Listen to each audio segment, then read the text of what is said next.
자, 7장의 내용이 뭡니까? 성도들이 어떻게 구원을 받으며 인침을 받아야 되죠. 회개해서 인침받아야 되고, 그 인침받은 성도들이 천국에 가서 어떤 영광을 누리게 되는가에 대한 개요를 말씀을 하고 있습니다. 그래서 우리가 1절과 8절 내용을 보면은 그 인침받은 14만 4천, 그것이 바로 뭐예요? 이 땅의 교회의 모습이죠. 그러니까 인신받은 성도들은 이 땅에서 어떤 고난과 환난을 당한다 하더라도 끝까지 믿음을 지키고 승리하는 자가 누구다? 성도입니다. 그러니까 참 중요한 게 인신받기 위해서는 뭐가 필요하다? 회개를 해야 된다. 회개를 하기 위해서는 반드시 어린 양의 피로 옷을 씻어 희게 해야 됩니다. 그래서 어린 양의 피로 회개한다는 말은 예수님께서 왜 피 흘려 죽으셨는가에 대한 그 피 흘리신 목적으로 돌아가는 것이 뭐다? 회개다라는 것입니다. 그래서 내 육신만을 위해서 사는 삶에서 예수님만을 사랑하고 따르는 신부의 삶, 제사장의 삶으로 돌이키는 것이 뭐다? 이것이 회개입니다. 여러분, 돌이키는 것이 없었다면은 나 예수님 앞에 내 이런 죄 저런 죄 지었습니다라고 고백하고 제수함 받은 것이 회개가 아니라 내가 돌이킨 적이 없다면 아직까지 회개한 자가 아닙니다. 구원받은 자가 아닙니다. 고린도후서 5장 17절 누구든지 그리스도 안에 있으면 새로운 피조물이라. 이전 것은 지나갔으니 보라 새 것이 되었도다. 자, 왜 새로운 피조물이라 그럽니까? 목적이 바뀌었기 때문이에요. 그 안에 성령님이 오심으로 말미암아 내 삶의 목적이 완전히 바뀐 자가 새로운 피조물이요 뭐다? 그 자가 구원받은 자고 그 자가 회개한 자고. 진짜 회개는 뭐냐면은 반드시 내가 살던 삶에서 유턴해서 내가 정말 저주의 삶을 살았구나 하고 깨닫고 예수께로, 예수가 목적이 되는 삶으로 돌이킨 적이 있어야 회개다. 회개다. 그 다음에 요한계시록 22장 14절 말씀대로 어떻게 해요? 그 두루마기를 날마다 현재 진행형 빨아야 돼요. 날마다 예수의 피로써 내 심령을 정결케 하는 회개의 문이, 회개의 역사가 있어야 어디 간다? 어린 양 생명나무에 가까이 나가며 그 성에 들어갈 권세를 얻을 수가 있습니다. 그래서 우리가 이제 지난주 봤던 계시록 7장 9절부터 14절까지의 말씀은 뭐죠? 이렇게 믿음을 지킨 성도들이 천국에서 어떤 영광을 누리고 있는가? 하나님께 뭐하고 있었어요? 찬양을 드리고 있었습니다. 찬양. 그러니까 우리 성도, 인침받은 성도는 죽으면 지금 적시로 어디에 올라갑니까? 이 자리에 올라갑니다. 천상에 올라가서 뭘 불러요? 찬양을 부릅니다. 여러분, 찬양이 뭐죠? 하나님이 나에게 주신 그 구원의 감격이 너무나 감당할 수 없어서 내 심령에서 그 감사가 터져 나오는 게 찬양이에요. 그러니까 정말 구원받은 자는 그 사람 속에서 뭐가 나온다? 날마다 찬양이 터져 나오는 자가 구원받은 자요. 여러분, 하여튼간 여러분 하루 종일 찬양을 많이 부르시기 바랍니다. 억지로가 아니라 감사와 감격에 흘러 넘쳐서 찬양이 터져 나와야 돼. 그런데 왜 천국에 가면은 뭘만 하죠? 찬양만 해요. 지금 찬양만. 왜 찬양만 할까? 이 땅에서 내가 누리는 그 구원의 감격에 억배보다 더 큰 감격을 실제로 누리니까 막 가슴에서 터져 나오는 찬양. 그러니까 천국에서 14만 4천이 뭐하고 있습니까?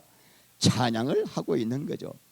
그래서 오늘 이제 하게 될 15절부터 17절 말씀까지는 뭐예요? 천국에서 누리는 영광의 복이에요. 자, 여러분, 천국 갈 때 이게 천국이 무슨 개념이지? 천국은 낙원 그리고 천년왕국 그리고 새하늘과 새 땅을 다 포함하는 개념입니다. 그래서 우리는 다 갈 거니까 지금 가면 낙원에 가고 예수님 재림하시면은 천년왕국에 들어가고 천년왕국 끝나게 되면은 새하늘과 새 땅으로 가게 되는 것이죠. 자, 그래서 이제 오늘 우리가 나눌 것은 천국에서는 어떤 복을 누리는가 그걸 살펴보겠습니다. 자, 읽겠습니다. 15절. 그러므로 그들이 하나님의 보좌 앞에 있고, 자, 하나님의 보좌 앞에 누가 있습니까? 14만 4천이 있습니다. 자, 14만 4천이 하나님 보좌 앞에 있다고 하는 것은 그들의 그 위치가 어디 있다, 공간적인 위치를 알려주는 게 아니에요. 자, 하나님의 보좌는 뭐죠? 하나님의 임재로 충만한, 하나님의 영광으로 충만한 그 상태가 하나님의 보좌예요. 그러므로 하나님 보좌 앞에 흰옷 입은 성도들이 있다고 하는 것은 하나님으로부터 말할 수 없는 영광과 기쁨을 받아서 그 기쁨을 누리고 있는 상태를 상징적으로 뭐라고 하고 있다? 하나님 보좌 앞에 있다라고 표현한 것이죠. 읽겠습니다. 말로 표현할 수 없는. 여러분, 지금도 우리 안에 누가 와 계십니까? 예수님이 성령으로 와 계십니다. 와 계신 이유가 뭐죠? 성령 안에서 뭘 누리라고? 천국을 누리라고. 그런데 우리가 육신을 가졌기 때문에 천국의 영광을 희미하게 봐요. 희미하게 누려. 그런데 우리가 이제 천국에 가면은 완전한 영광의 기쁨을 누리게 된다. 그걸 어떻게 표현했습니까? 하나님 보좌 앞에 있다 이 말이에요. 고린도전서 13장 12절 읽겠습니다. 우리가 지금은 거울로 보는 것 같이 희미하나 그때에는 얼굴과 얼굴을 대하여 볼 것이요 지금은 내가 부분적으로 와나 그때에는 주께서 나를 아신 것 같이 내가 온전히 살리라. 여러분, 왜 거울로 보는 것 같이 희미하다고 했을까요? 바울 당시의 거울은 뭐다? 구리로 만든 거울이었습니다. 그러므로 이 구리로 만든 거울을 보니까 희미하죠. 그런데 지금 우리가 이 땅에서 예수님을 볼 때 어떻게 봐요?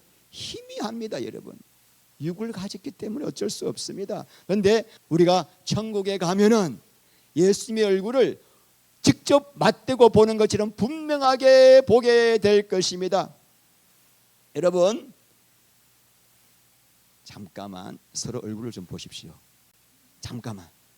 저분의 얼굴을 보니까 막 기쁨이 넘치고 힘이 생깁니까? 우울해집니까? 갑자기.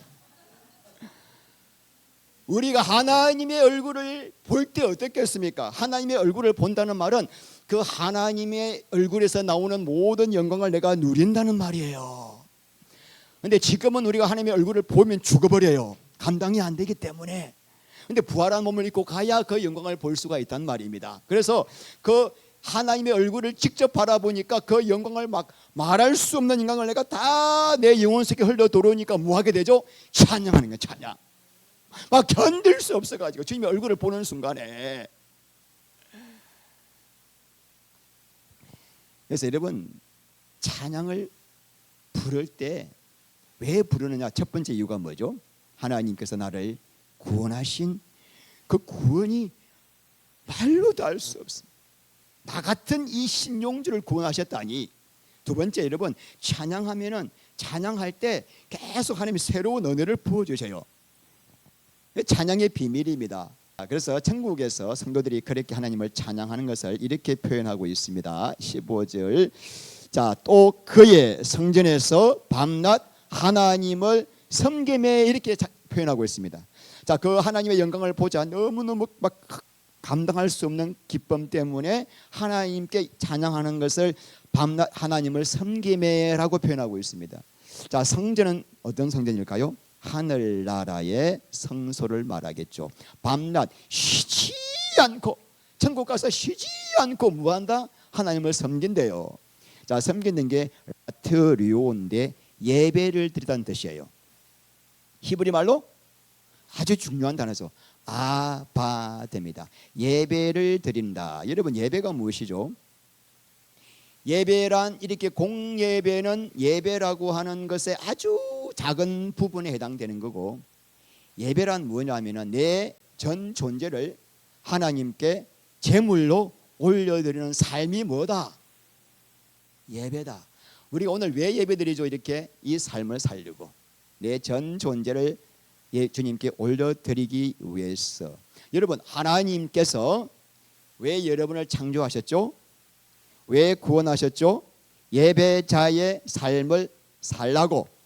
예배자의 삶을 살 때 하나님과의 연합이 이루어져서 하나님의 영광이 우리 안에 흘러 들어오는 거예요. 그래서 모든 영광을 누리는 비결이 뭐예요? 예배입니다. 구약에서 예배자의 삶을 산 대표적인 인물이 있죠. 에녹, 또 노아, 아브라함, 모세, 다윗, 신약의 여러분. 할렐루야. 예배자의 삶을 살았던 사람, 우리 그 에녹 볼까요? 창세기 5장 24절 시작. 에녹이 하나님과 동행하더니. 자, 여러분, 하나님께 예배드리는 삶을 지금 뭐로 표현했습니까?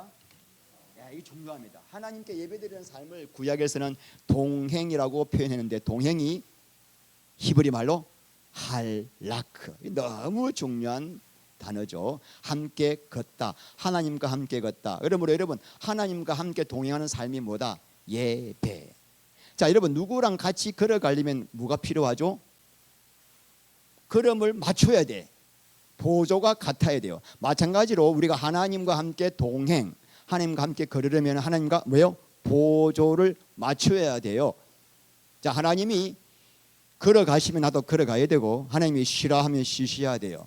자, 여러분, 이렇게 우리가 하나님과 보조를 같이 하려면은 뭐가 필요하다? 하나님의 뜻과 생각이 나하고 같아야 돼요. 부부간에도 보조 동행이 힘든 이유가 뭡니까? 생각이 다르니까. 남편은 산에 가자, 아내는 바다에 가자. 안 맞잖아. 이거 가리가 찢어져. 자, 하나님하고 우리하고도 동행하기 위해서는 하나님의 뜻과 계획에 내가 맞춰야 되는데, 맞추기 위해서 필요한 게 뭐죠? 내 뜻을 죽여야 돼요. 그러니까 이 동행이 왜 힘들죠? 나를 죽여야 되기 때문이에요. 아모스 3장 3절 읽겠습니다. 두 사람 뜻이.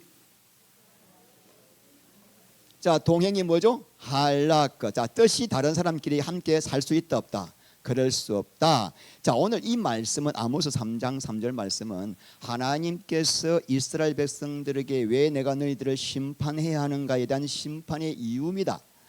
너희들이 나하고 동행을 해야 되는데 동행을 할 수 없다. 왜 그러냐? 너네들이 내 뜻과 계획을 모르기 때문이야.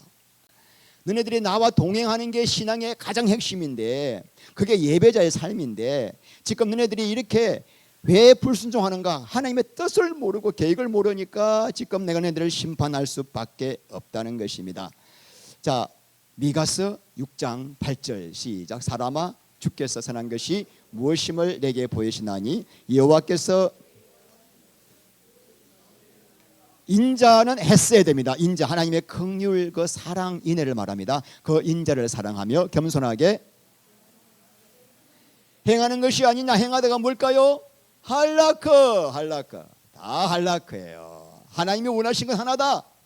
나와 좀 같이 걷자. 보조를 맞추자.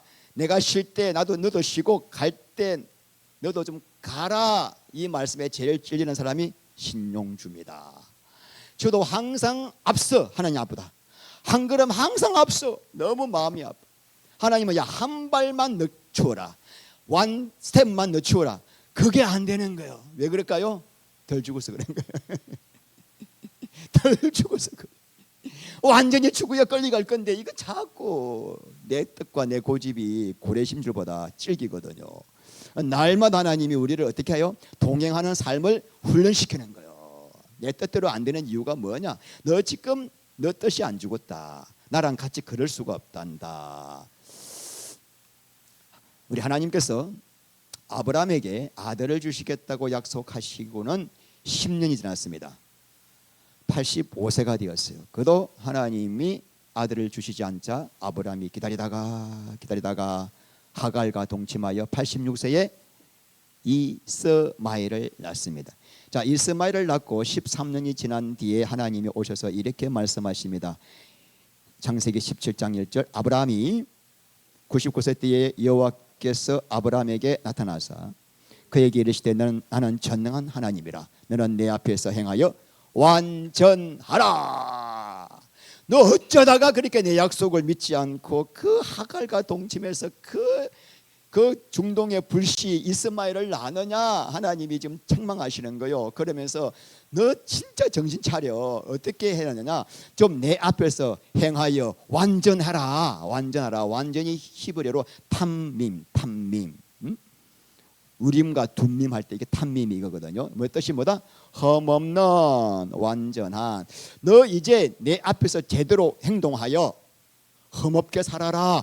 아이고, 하나님, 우리가 어떻게 흠없이 살 수가 있습니까? 우리같이 죄 많고 타락한 인간이 어떻게 완전할 수 있습니까? 그거 간단하다. 너 내 앞에서 뭐 하면 된다? 행하기만 한다. 행하다가 뭘까? 아유 잘하시네. 할라크. 너 나랑 뭐만 하자? 동행만 하자. 예배자의 삶만 살아라. 그러니까 우리가 죄짓지 않고 거룩하게 살려고 애쓰고 노력한다고 되는 게 아니라 하나님과 함께 뭐요? 걷기만 하면은 예배자의 삶만 살면은 하나님이 우리를 어떻게 하겠다? 흠없이 만들어 주시겠다는 거죠. 그럼 하나님께 우리가 하나님과 동행하려면 뭐가 필요하다? 내 뜻을 죽여야 되는데 내 뜻 죽이기가 쉽나요? 어렵나요? 어렵단 말입니다. 그러니까 우리 하나님께서 왜 이렇게 책임도 못 질 말을 하셨을까? 그래서 너가 너 뜻을 죽이는 방법이 하나가 있다. 그게 할례다. 읽겠습니다. 너희 중 남자는 다 할례를 받아라. 너희와 너희 후손 사이에 지킬 내 언약이니라. 할례는 뭐죠? 남자의 포표를 벗기는 거요. 이게 영적인 의미가 있죠. 그죠? 자, 할례 의미를 우리가 오늘 살펴보겠습니다. 할례가 뭐냐? 에레미야 4장 4절 읽겠습니다. 자, 시작. 유다인과 할례를 행하여 너희 마음의 가죽을 베고 나 여호와께 속하라. 그리하지 아니하면 살으리니 그것을 끌 자가 없다. 마음의 가죽을 뭐한다? 벗긴다. 우리 마음 가죽을 벗긴다는 말은 내가 주인 되어 내 육신의 본성만을 위해 살려고 하는 이 타락한 본성을 죽인다는 거예요. 껍데기를 벗긴다 그러죠. 우리의 이 옛사람의 껍데기를 벗긴다는 말은 옛사람을 예수와 함께 십자가에 못 박는 걸 말하는 거죠. 예수님과 함께 예수님의 죽음에 연합하는 것. 나에게는 더 이상 뭐가 없다? 소망이 없다. 내 육신의 본성으로 사는 결론은 뭐다? 죄밖에 지을 게 없다. 그래서 할례란 뭐냐? 시작. 자신을 죽은 자로 여기고 나에게는 소망이 없고 예수님께만 소망이 있는 것을 알고는 예수님만 의지하는 게 이게 뭐다? 이게 영적인 할례요. 이게 마음의 할례요. 이게 그리스도의 할례요. 신약 성도가 해야 하려고 구약 성도는 육신의 할례를 했지만은 신약 성도는 마음의 할례를 해야 된다. 이 마음의 할례가 바로 뭡니까? 회개. 자, 골로새 2장 11절 또 그 안에서 여러분 하나님께서 아브라함에게 할례를 왜 행하라고 했는가? 가장 중요한 이유가 이거죠. 지금 바로 16장에서 뭐가 있었습니까?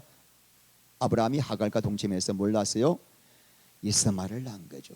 그러니까 이스마엘을 왜 낳았습니까? 내 육신의 정욕으로 아기를 낳을 수 있다라고 하는 자신감 때문이었습니다. 그런데 너가 하나님이 주시는 약속의 자식을 받기 위해서는 너 힘으로 자식을 낳을 수 있다라고는 너에 대한 가능성을 죽이지 않으면은 약속의 자식을 얻을 수가 없다. 그래서 하나님께서 99세 완전히 쪼그랑망태기가 될 때까지 기다리신 거예요. 완전히 죽을 때까지.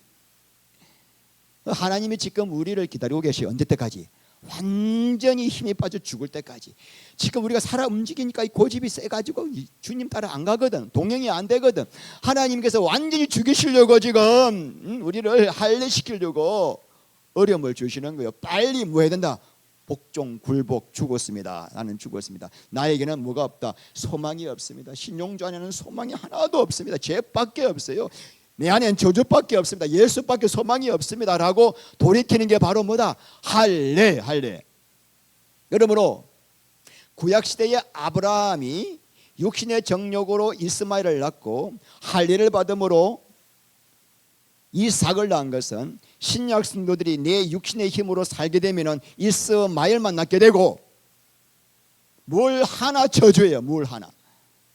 나를 죽은 자로 여기고 할례를 하면은 그때 내 안에서 뭐가 나온다? 생명이 나온다. 이삭이 나온다. 진짜 중요한 것이 마음의 할례를 하셨나요? 마음의 할례를 하셨나요? 다른 말로 회개를 하셨나요? 보세요. 골로새 성도들은 지금 개척한 지 3년밖에 안 돼요. 에바브라가 개척한 교회잖아요. 그런데 이 바울이 그 성도들에게 말했습니다. 너네들은 이미 손으로 하지 않은 성령의 할례를 받았다 그랬어요. 그들은 분명히 회개했기 때문이에요. 구원의 목적은 죄짓지 않고 착하고 선하게 사는 것이 아닙니다. 내 삶의 목적을 뭐요? 하나님의 뜻 가운데 돌이키는 거예요. 그분을 소망 삼고. 자, 그렇게 하면 할례를 받으면은 할례는 나를 죽이는 거잖아요. 나를 죽이니까 내 안에 오신 성령님이 그때부터 나를 변화시켜 주셔서 하나님이 아브라함에게 약속하신 행하여 완전하라는 완전한 삶을 내가 하는 게 아니라 하나님의 은혜로 사라지도록 해주시겠다 이 말이죠. 우리가 할 것은 뭐다? 죽었습니다. 신용주 그렇게 똑똑하고 잘난 척하다가 살아온 인생 보면은 완전 풍지박산, 실패 삶이었어요. 얼마나 감사한지 몰라요. 나에게 소망을 완전히 두지 않게 하시려고 얼마나 교만했는지. 제가 교만 덩어리였습니다. 잘난 거 하나도 없는 놈이. 그런데 하나님께서 꼬라지를 정확하게 아시게 하시려고 내 살아온 삶을 전부 다 실패로 너무 감사합니다. 왜? 마음의 할례를 시키시려고, 할례를 받게 하시려고. 이렇게 할례를 받아야 비로소 내 템플을 조금씩 늦추어서 우리 하나님과 함께 동행하는 삶을 살 수가 있습니다. 예배자의 삶을 살 수가 있습니다. 찬양의 삶을 살 수가 있습니다. 할례를 해야 내 뜻이 죽거든요. 할례를 받아야. 근데 내가 이 땅에서 예배자의 삶을 살지 않고 돈을 예배하고 있고 쾌락을 예배하고 있고 세상의 성공과 출세를 예배하고 있고 즐거움을 예배하고 있고 이런다면 그 사람은 지금 이 땅에서도 예배자의 삶을 살지 못했는데 천국에도 못 갑니다. 천국은 뭐 하는 곳이에요? 예배하는 곳이에요. 이 땅에서 예배의 기쁨과 감격을 누리지 못한 사람이 천국 가서 누릴 수가 없기 때문에 죽기보다 고통스러운 곳이 천국이에요. 갈 수가 없단 말입니다. 여러분, 이 비밀을 아셔야 됩니다. 예수 안에서 누리는 예배의 비밀, 동행하는 삶의 비밀을 아시기를 바랍니다. 할렐루야. 자, 이 흰옷 입은 무리가 하나님을 밤낮 섬기니까 자, 어떤 복을 주시는가? 시작. 보좌에 앉으신 이가 그들 위에 장막을 치시리니, 이런 은혜를 베푸십니다. 이 장막 텐트인데 텐트 친 게 뭐가 그렇게 큰 복인가? 텐트가 다 같은 텐트가 아니라 이 장막을 치다 동사죠. 스케노입니다. 아주 중요한 동사. 제가 여러 번 말씀드렸죠. 스케노 동사 너무너무 중요한 동사다. 꼭 알아야 할 동사다. 뜻이 뭐냐면 첫 번째 장막을 치다, 두 번째는 거하다, 계시다. 요한복음 1장 14절 말씀이 육신이 되어 우리 가운데 거하시니. 거하다가 뭐요? 스케노. 예수님이 우리 안에 뭐요? 장막을 치시니. 왜 치셨어요? 1번 장막 안에서 뭐 하기 위해서? 사랑을 나누기 위해서 장막을 칩니다. 옛날에 우리 이삭이 리브가와 사랑을 나눈 곳이 어디예요? 장막입니다. 이 창세기 24장 67절 이삭이 리브가를 인도하여 그의 어머니 사라의 장막으로 데리고 그를 맞이하여 아내로 삼고 사랑하였으니 이삭이 그의 어머니를 장례한 후에 위로를 얻었더라. 이삭이 사랑을 나눈 곳이 뭐다? 오헬 장막입니다. 다윗이 하나님과 사랑을 나눈 곳도 장막입니다. 시편 27편 4절 5절 내가 여호와께 바라는 한 가지 일 그것을 구하리니 곧 내가 내 평생에 여호와의 집에 살면서 여호와의 아름다움을 바라보며 그의 성전에서 사모하는 그것이라. 여호와께서 환난날에 나를 그의 초막 속에 비밀히 지키시고 그의 장막 은밀한 곳에 나를 숨기시며 높은 바위 위에. 이 다윗의 한 가지 소망이 뭐였습니까? 하나님과 사랑 나누는 거예요. 성전에서.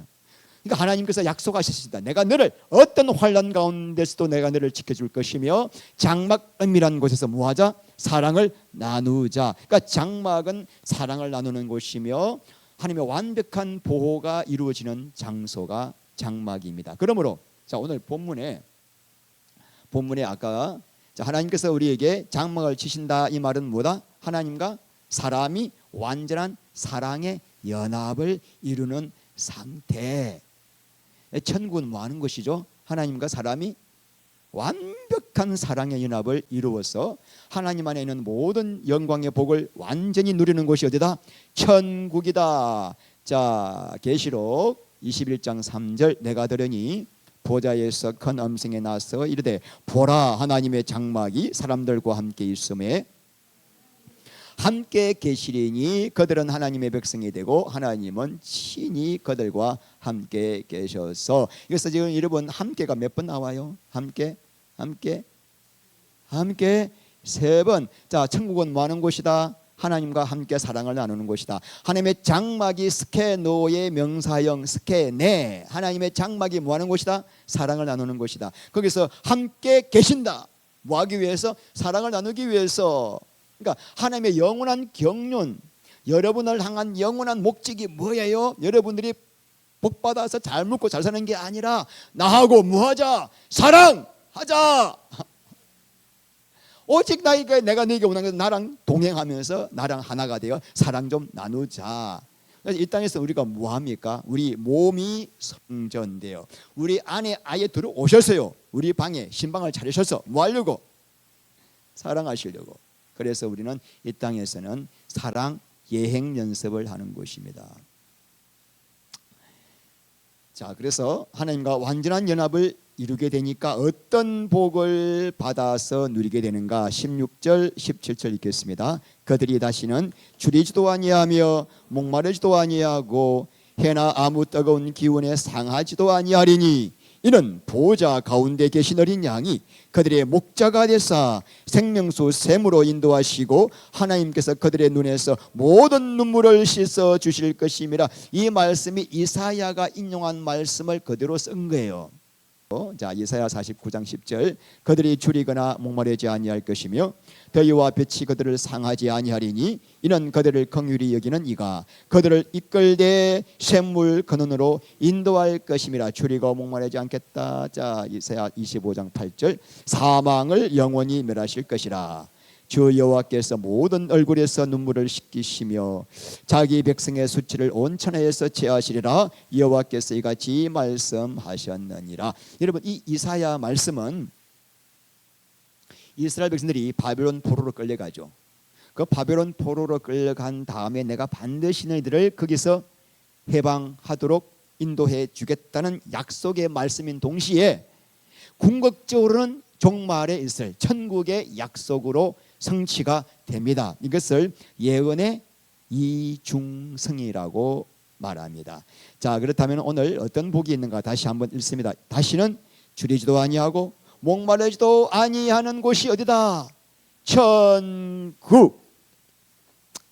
여러분, 계시록 1차 독자가 누구죠? 초대교회 성도들입니다. 그들은 믿음을 지키기 위해서 순교를 당하거나 또 그 지하 감옥, 지하 무덤이죠. 카타콤에 들어가 가지고 평생을 했으니 얼마나 힘들고 고통스러웠겠습니까? 그런데 천국은 그런 고통과 아픔과 눈물이 다시는 없는 곳이다. 완전한 만족을 이루는 곳이 천국이다. 여러분, 육신적인 주림과 목마름보다 더 큰 고통이 뭔지 아십니까? 영적인 주림과 영적인 목마름이에요. 우리가 구원받고 난 뒤에도 여러분 구원받고 난 다음에 여러분이 많이 갈하잖아요. 줄이잖아요. 그래서 말씀을 막 먹잖아요. 기도를 하잖아요. 뭔가 체험받기 위해서. 그래도 완전히 채워지지 않아요. 이 땅에서는 육신의 이 죄의 몸을 가졌기 때문에.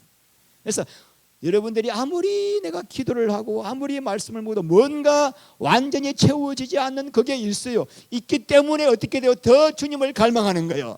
그것 때문에 술집을 가는 게 아니라 답답해가지고 그럴수록 더 주님을 찾아야 돼.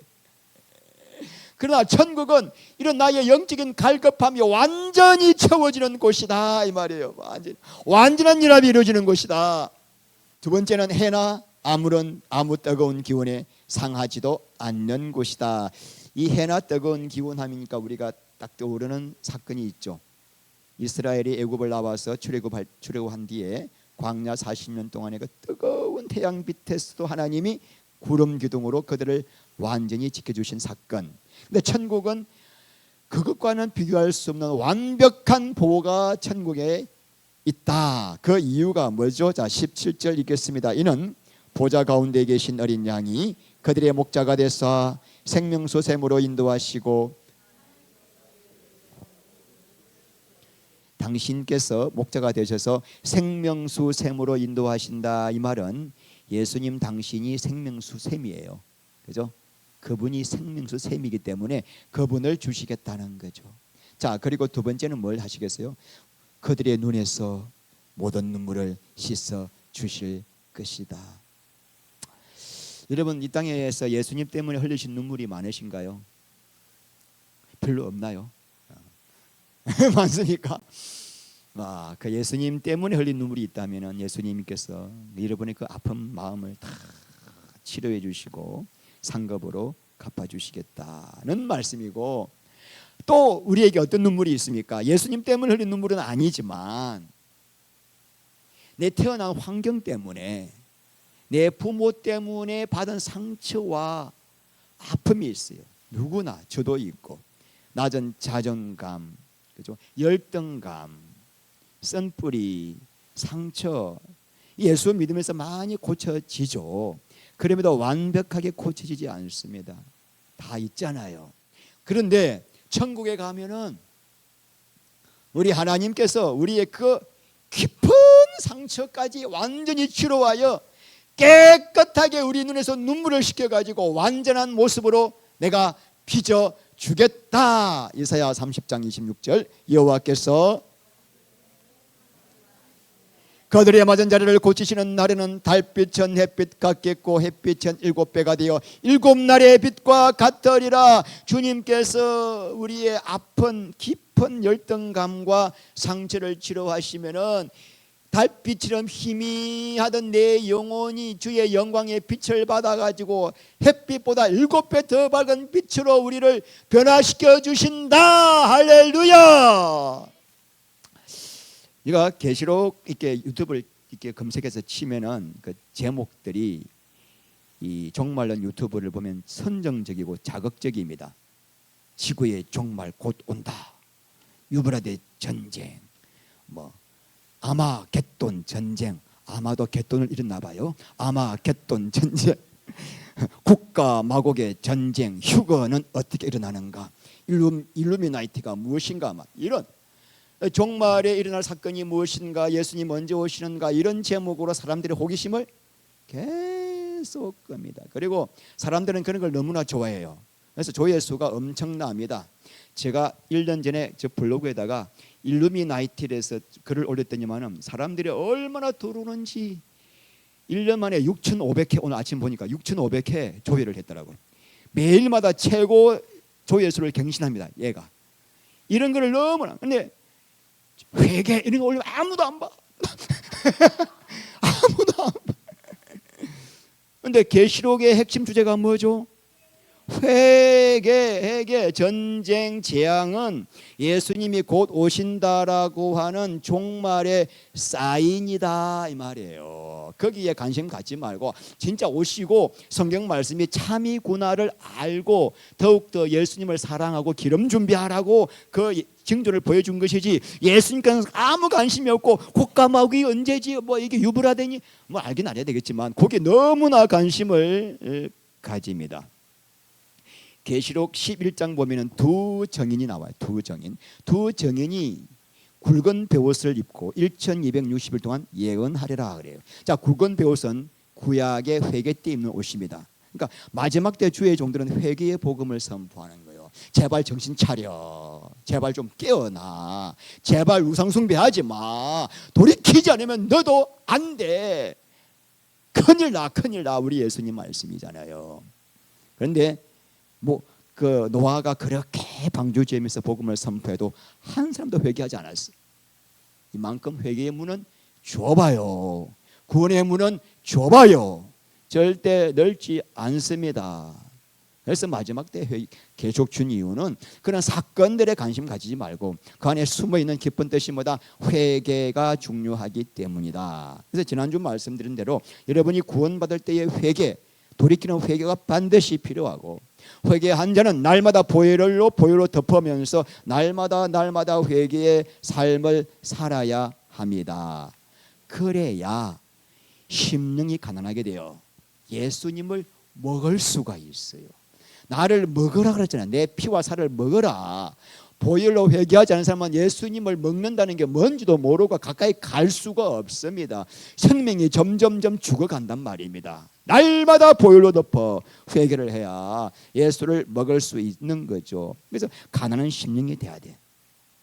회개한 자만 내 꼬라지를 알게 되니까 더 이상 나를 신뢰하지 않으니까 주님만 신뢰하게 되고, 주님만 갈망하게 되고, 주님께 목마르게 되는 거예요. 오늘 여러분 아까 그 본문 말씀 보면은 다시는 줄이지도 아니하고 목마르지도 아니하고 생명샘으로 인도하시겠다는 약속을 누구에게 주셨을까요? 생명의 양식에 굶주리고 생명수에 목마른 자에게 주신 약속이에요. 이 땅에서 썩을 것으로 가득 찬 사람은 이 무슨 말인지 몰라. 항상 회개하고 내 안에 늘 가난한 심령이 되어 날마다 예수를 먹고 예수님께 목이 마른 자에게 됐다, 내가 너에게 완전한 만족을 주겠다, 그 자에게 주시는 약속이란 말입니다. 그러면 이 땅에서 우리는 한평생 예수를 갈망하고 구하고 그러면서 예수님과 동행하는 예배자의 삶을 살아야 되는 거죠. 이사야 55장 1절, 오호라 너희 목마른 자들아 물러나오라, 돈 없는 자도 오라. 너희는 와서 사 먹되 돈 없이 값 없이 와서 포도주와 젖을 사라. 너희가 어찌하여 양식이 아닌 것을 위하여 은을 달아주며 배부르게 하지 못할 것을 위하여 수고하느냐. 내게 듣고 들을지어다. 그리하면 너희가 좋은 것을 먹을 것이며 너희 자신들이 기름진 것으로 즐거움을 얻으려. 왜 평생 너 영혼을 배부르게 하지 않은 썩을 것들을 위해서 그렇게 애쓰고 헤매고 있느냐. 우리 예수님도 너희가 썩을 양식을 위하여 일하지 말고 영생하도록 있는 양식을 위하여 하라. 어떻게 해야 하나님의 일을 하오리까? 하나님께서 보내신 자 예수를 믿는 것이 너희가 해야 할 일이다. 할렐루야. 예수 한 분을 먹는 게 우리가 먹어야 할 대상입니다. 그래서 이 축복을 내가 주고 싶은데 목이 말라야 한다. 목마른 자에게만 물을 준다. 그래서 요한계시록 21장 6절, 나는 알파와 오메가요 처음과 마지막이라. 내가 생명수 생물을 누구에게? 예수께, 목마른 자에게 내가 주겠다. 22장 17절, 성령과 신부가 말씀하기를 오라 하시는 도다. 듣는 자도 오라 할 것이요 목마른 자도 올 것이요 원하는 자는 값없이 생명수를 예수에게 목이 마르고 예수님께 막 원해야 내가 주겠다. 그 자가 천국에서 오늘 요한계시록 7장의 복을 누리게 된다. 이런 말씀을 들으면 가슴이 뛰고 감동이 오시는 분들은 회개했기 때문이에요. 맞아, 내가 더 예수님께 목이 말라야 되겠다. 근데 이게 무슨 말인가 한 분은 아마도 회개를 안 했을 분이 가능성이 농후합니다. 이거 오늘 무슨 말이지, 이게 뭐, 나도 배도 고픈데 밥 먹으는 말인가? 그 말이 아니라 예수님, 그런 분이 계신다면 오늘 집에 가지 마시고 밤새 기도하시기 바랍니다. 주여, 이 죄인을 용서하옵소서. 이 죄인이 지옥 가게 되었나이다. 그 자는 진짜 밤새 기도하셔야 돼요. 몸부림치면서. 혹시나 은혜를 주셔서 구원받게 하실지 모르니까. 모든 복은 예수님 안에 있습니다. 한 주간도 예수님께만 여러분의 삶을 다 드려서 예배자의 삶, 동행의 삶, 은혜의 복을 누리시기를 주의 이름으로 축원합니다. 우리 하나님 감사합니다. 모든 복은 예수 안에 있습니다. 예수 외에는 우리가 구할 리가 없습니다. 사랑하는 성도님들, 한 주간도 썩을 것 바라보고 시간과 생명을 낭비하지 않게 하시고 무엇을 하든지 주 예수의 영광을 위하여 먹든지 마시든지 하나님의 뜻을 위하여 하는 참으로 복된 자 그리스도의 신부가 되게 하여 주시옵소서. 예수 그리스도 이름으로 기도합니다. 아멘.